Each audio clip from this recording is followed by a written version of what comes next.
Hey everybody, John Foss here with you with another interview, but this one's gonna be a little bit different. I did an interview earlier today, with Roy Wood Jr. and Desi Lydic about The Daily Show with Trevor Noah. And yeah, it went a little different than usual. So if you've seen my interviews in the past, or if you wanna check them out now, you can see that most of them are talking about entertainment, not too controversial, because I like entertainment, production, all that kind of stuff, and just like to talk about it. It's fun. Politics is generally not my realm, and I guess it ended up being today because we were talking about The Daily Show. That's what they do, and what they were promoting was their coverage of the upcoming conventions. So we're talking politics, and I did come into this with a little bit of a preconceived notion, as far as I think that comedy on TV, on mainstream TV, is pretty much a joke, because if you look at pretty much everybody involved, they all think the same. There's no diversity of thought, and all the jokes are the same. Everybody says the same types of jokes, and other things that people in America may be thinking aren't talked about. They're off limits. It's groupthink, and the culture is ridiculous.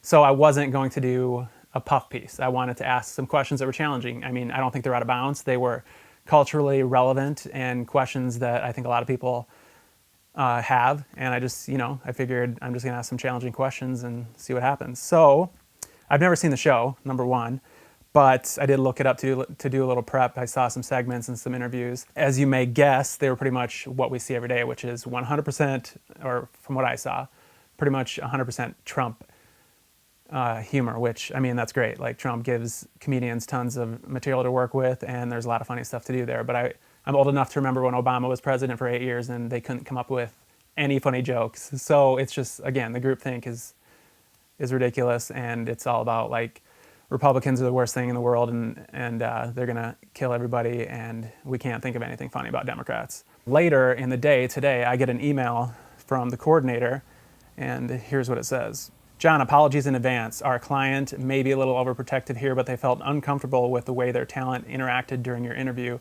and have asked us not to send it for airing. I'm sorry for the inconvenience. The reason for the extended delay in getting the video to me is that they were viewing the interview and just made the decision. Again, our apologies. These people make a living off of making jokes about other people and embarrassing people, which is fine. I think comedians are great.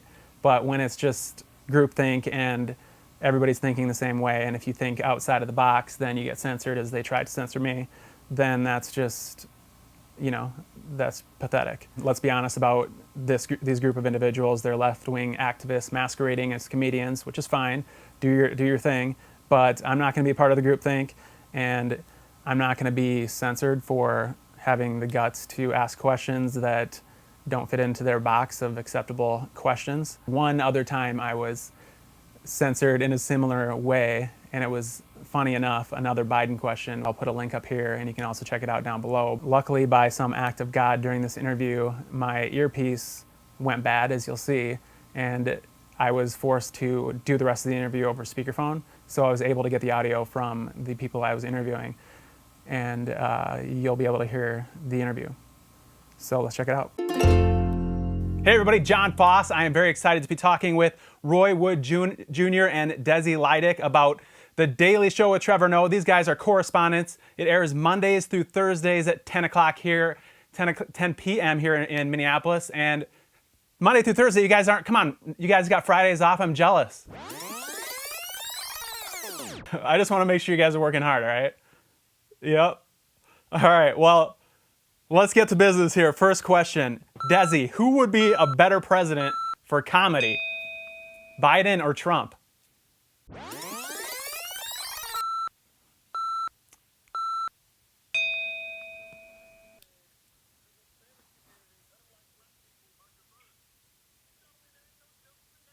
Exactly. And if not, the joke is Biden saying something and panning over to Kamala's facial expression anytime she just face palms. Biden says something crazy. And yeah, I think we can get some fresh comedy. Trump, we already know what the bits are. We've seen these jokes before. Give me 4 years of some new punchlines. that's my next question for you, Roy. In the debates, Kamala Harris, the new presidential candidate for Biden, she kind of insinuated that the guy was a racist and a rapist. I mean, is this going to come back to haunt them, this relationship, as the election goes on here? No, I think once you see mommy and daddy make up and they went and walked in the gym together the other day, I think we're seeing Biden and Kamala Harris being a nice, happy couple. We'll respect them. We'll respect that union as such. I think now Mike Pence needs to be scared at that venom that's now going to be pointed his direction, because I don't think Kamala's gotten softer. I don't think Kamala's changed her level of vigor for what's right. I just think now the gun is pointed across the aisle instead of, on other people in the DNC.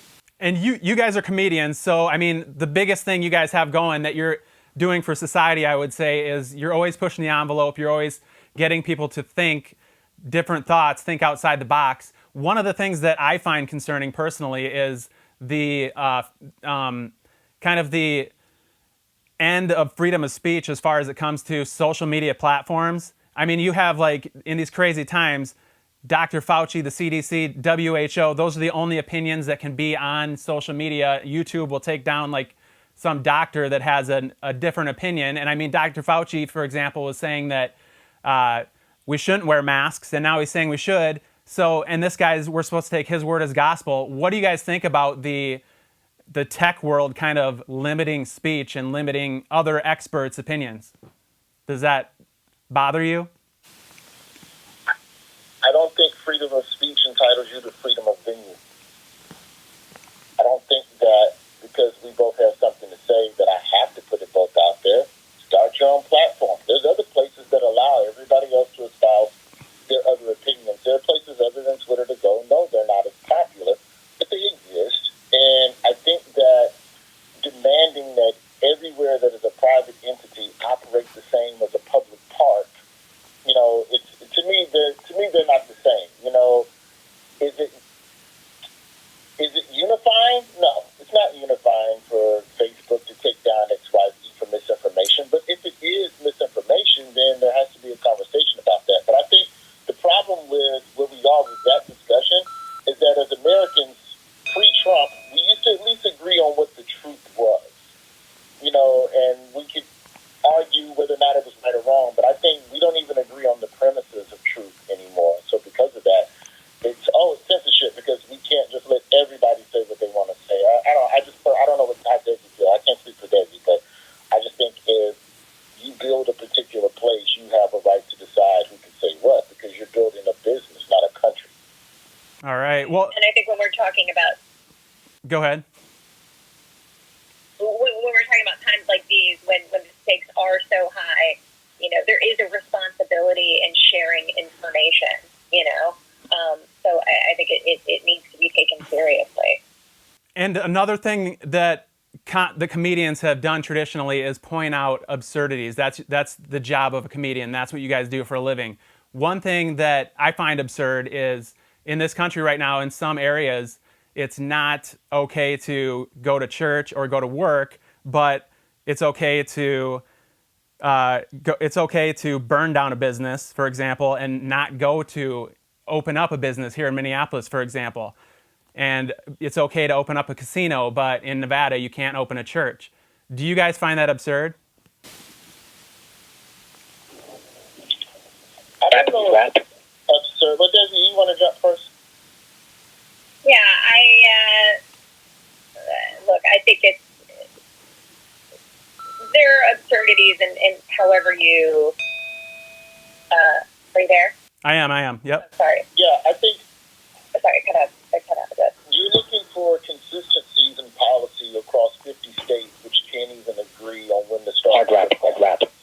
So I think that the absurdity, again, that all is rooted in all states agreeing on the same thing. So are all group gatherings bad or are all group gatherings good? Well, some states agree, some states don't. So to me, the absurdity is the lack of agreement across the board from our state and local officials and waiting on everything to come down from...